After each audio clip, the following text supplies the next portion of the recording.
തെക്കിന്റെ കാശി എന്നറിയപ്പെടുന്ന തമിഴ്നാട്ടിലെ തെങ്കാശി ജില്ലയിലെ ചെങ്കോട്ടയിലുള്ള പൻപോളി എന്ന സ്ഥലത്ത് സ്ഥിതി ചെയ്യുന്ന ഒരു മുരുകക്ഷേത്രമാണ് തിരുമലൈക്കോവിൽ. ചേര രാജവംശത്തിൽ ജനിച്ച ഇളങ്കോവടികൾ രചിച്ച സംഘകാലഘട്ടത്തിലേത് എന്ന് കരുതപ്പെടുന്ന AD 5-ാം നൂറ്റാണ്ടിൽ രചിക്കപ്പെട്ട ചിലപ്പതികാരത്തിൽ നെടുവേൽ കുണ്ട്രം എന്ന് പ്രത്യേകം പരാമർശിച്ചിട്ടുള്ള ഒരു ക്ഷേത്രം കൂടിയാണിത്.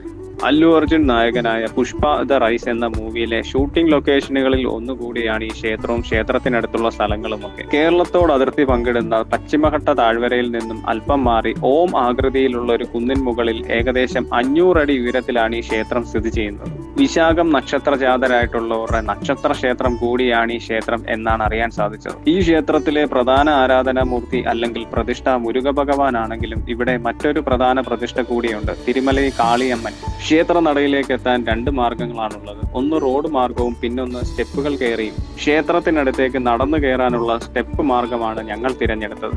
സ്റ്റെപ്പുകൾ കയറി പോകുമ്പോൾ കൂടുതൽ കാഴ്ചകൾ കണ്ട് ആസ്വദിച്ച് പോകാൻ സാധിക്കും. കൂടാതെ വഴിയിലൊക്കെ തന്നെയായി ചെറിയ പ്രതിഷ്ഠകളും വിശ്രമ കേന്ദ്രങ്ങളും ഒക്കെയുണ്ട്.